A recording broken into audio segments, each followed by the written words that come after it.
से डूंकी आदि ही डूडूवे से और ठीक है इच्छन जा करके लोप कर देंगे तो हमारे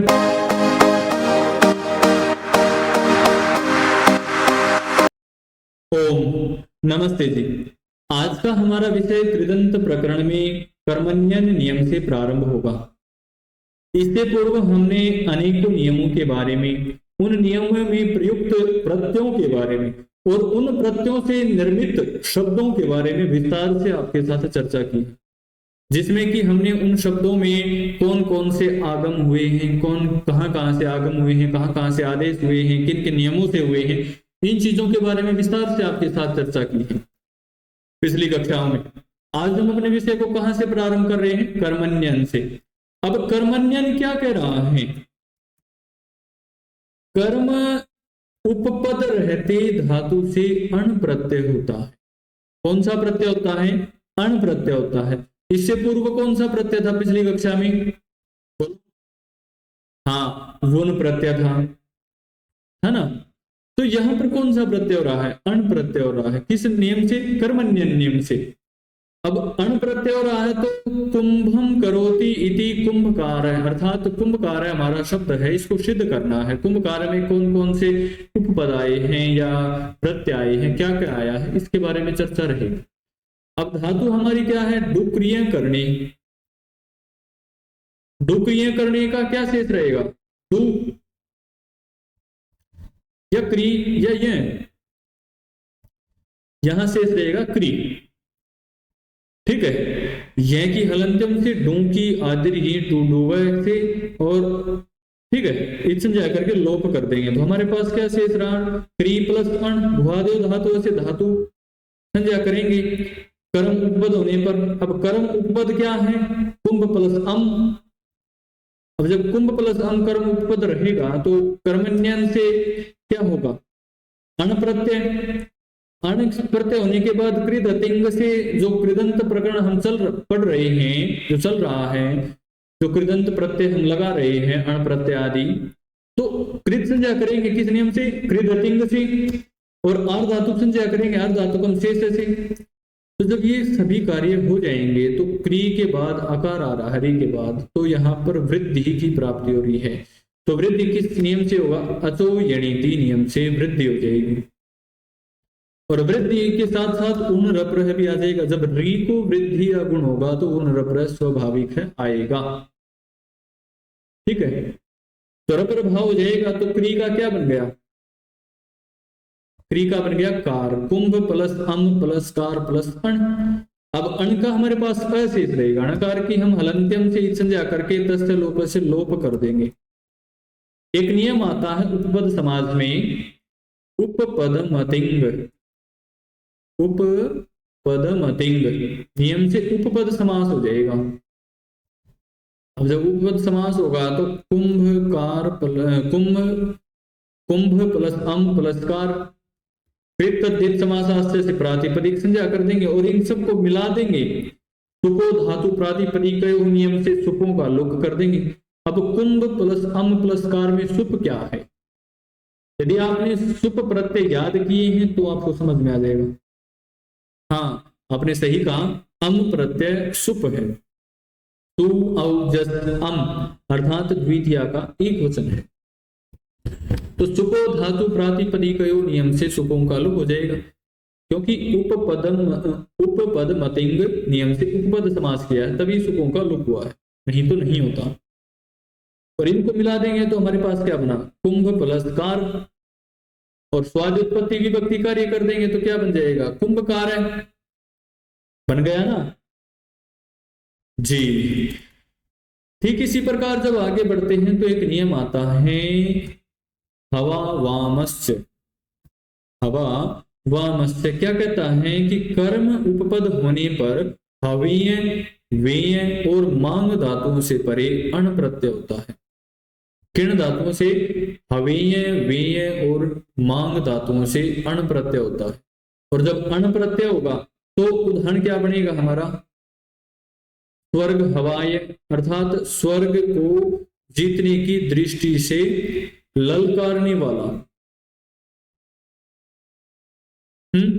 अब धातु हमारी क्या है?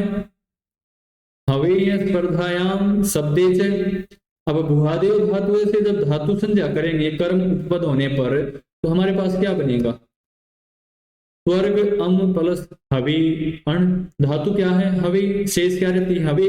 यह की हलंत्यम से संज्ञा करके लोप कर देंगे तो स्वर्ग प्लस अम ये उपपद है और उपपद समास भी चल रहा है, उपपद मतिंग से समास भी होगा।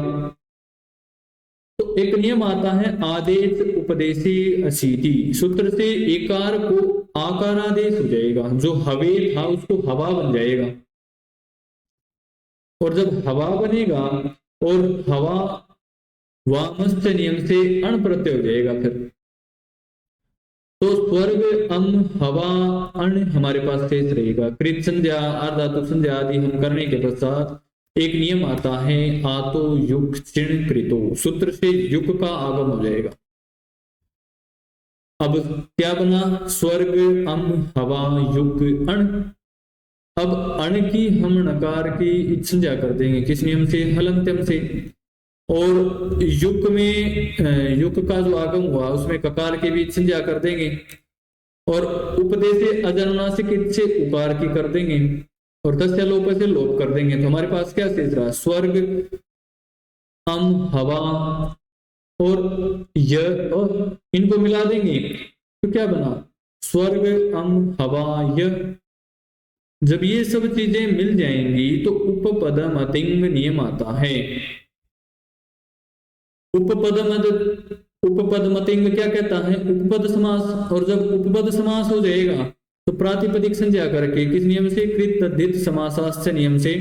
तो सुपो धातु प्रातिपदिक नियम लग जाएगा और सुपों का लुक हो जाएगा।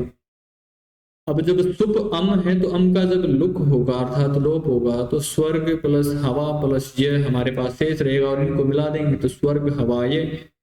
स्वाद उत्पत्ति विभक्ति कार्य कर देंगे तो स्वर्ग हवाय रूप बन जाएगा। ठीक इसी प्रकार अगला उदाहरण है तंतुवाय। क्या उदाहरण है? तंतुवाय, धागा बुनने वाला। धातु क्या है इसमें? वे तंतु संताने।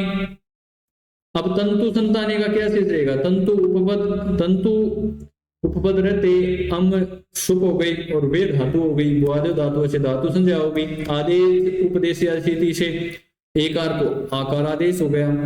तंतु अम वा और हवा वामस्त नियम से क्या हो गया? अण प्रत्यय। बाकी स्वर्ग हवाई नियम की तरह ही उदाहरण की तरह ही ये है, ये हम आप पर छोड़ते हैं। ठीक इसी प्रकार धन्यमाय है अर्थात धान्य को मानने वाला। धातु क्या है इसमें? धान्यम मान मायते। ठीक है, मायते का मां शेष रहता है तो धान्य अम उपपद रहते मां धातु से अण प्रत्यय हो जाता है हवामास। तो बाकी सभी कार्य समान है, कोई परिवर्तन नहीं है। आपको करना है यहाँ उपपद मतिंग नियम से उपपद समास हो रहा है, बाकी सुपों का लुक होने के बाद धान्य माया रूप बन जाता है, कोई परिवर्तन नहीं है, बिल्कुल सरल है। ठीक इसी कड़ी में जब आगे बढ़ते हैं तो एक नियम आता है आतो नूपसर्गे कह। आतो नूपसर्गे कह सूत्र क्या कहता है कि उपसर्ग रहित आदंत धातु से कर्म उपपद रहते कह प्रत्यय होता है। कौन सा प्रत्यय होता है? कह प्रत्यय होता है। अब कह प्रत्यय के बारे में हम पूर्व में भी आपके साथ चर्चा कर चुके हैं और यहां पर भी कह प्रत्यय आ रहा है। ठीक है, ये अण प्रत्यय का अपवाद है। ठीक है, आतो लोप इति जैसे ये भी नियम लगेगा। अब उदाहरण क्या है हमारे पास? गोद, धनद, कंबलद आदि। अब इनको सिद्ध करेंगे तो क्या बनेगा? गोद है हमारे पास, धातु क्या है? गाम ददाती।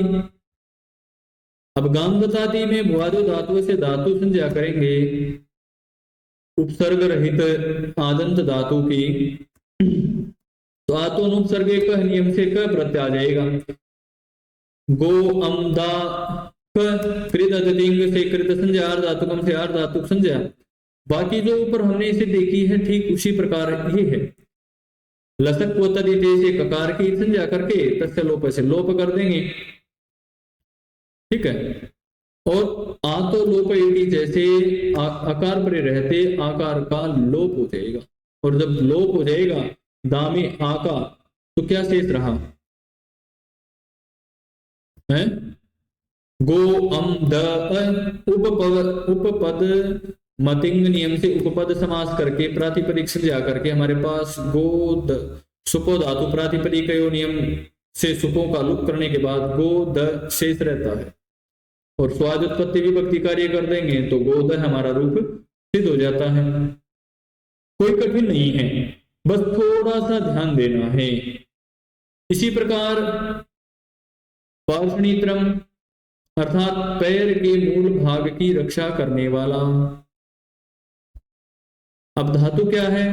त्रैंग पालनी, भुआदि धातु से धातु संज्ञा कर दे, पार्षणी उपपद रहते त्रय धातु है। त्रय को आदेश उपदेश असिति से ऐकार को एक आकार आदेश हो गया, आतो उपसर्ग है से क प्रत्यय हो गया, बाकी सभी समान है। ठीक है, आतो लोप से इत पर रहते क्या हो गया? आकार का आकार पर रहते आकार का लोप हो गया। अब जब लोप हो जाएगा उपपद मतिंग से उपपद समास प्रातिपदिक संज्ञा सुपों का लुक और स्वाद उत्पत्ति विभक्ति कार्य करने के बाद हमारा पार्षणित्रम रूप सिद्ध हो जाता है। ठीक इसी प्रकार कंबलद है। कंबलद बहुत ही अधिक महत्वपूर्ण उदाहरण है, ये आप ध्यान से करें। ठीक है, अब कंबल में क्या है? कंबलम ददाती, दा धातु है इसमें, दद धातु, तो दा का आतो उपसर्ग का है से क प्रत्यय और दा का अशेष रहेगा आतो लोप जैसे कंबल plus um plus the plus. ये बिल्कुल ऊपर जो हमने अभी अभी उदाहरण सिद्ध किया पार्षणित्रम बिल्कुल इसी की तरह है, कोई परिवर्तन नहीं है। उपपद समास होने के बाद कृत संज्ञा कृत समासास्थ से प्रातिपदिक संज्ञा और सुपों का लुक कर देंगे।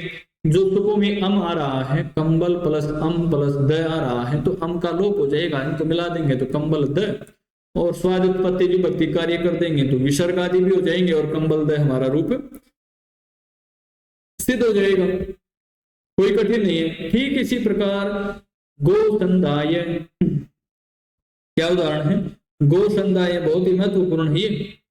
गाम संददाती, यहां पर भी दा धातु है, कोई परिवर्तन नहीं है। देखो ऊपर जो लगे हुए थे वही यहां लगे हुए हैं, एक भी नियम परिवर्तित नहीं है। सुपों का लुक होने के बाद स्वाद उत्पत्ति विभक्ति कार्य करने के बाद गोसंदाय रूप हमारा सिद्ध हो जाता है। बस बशर्ते आपको थोड़ा सा अभ्यास करना है। क्या करना है? अभ्यास। आज के लिए हमारा विषय इतना ही रहेगा। अगली कक्षा में हम अपने विषय को कृदंत प्रकरण में पठित वार्तिक से प्रारंभ करेंगे, जो कि मूल विभुजादिभ्य कह नियम होगा। ठीक है, धन्यवाद। फिर मिलेंगे इसी प्रकार की नई नई कक्षाओं में।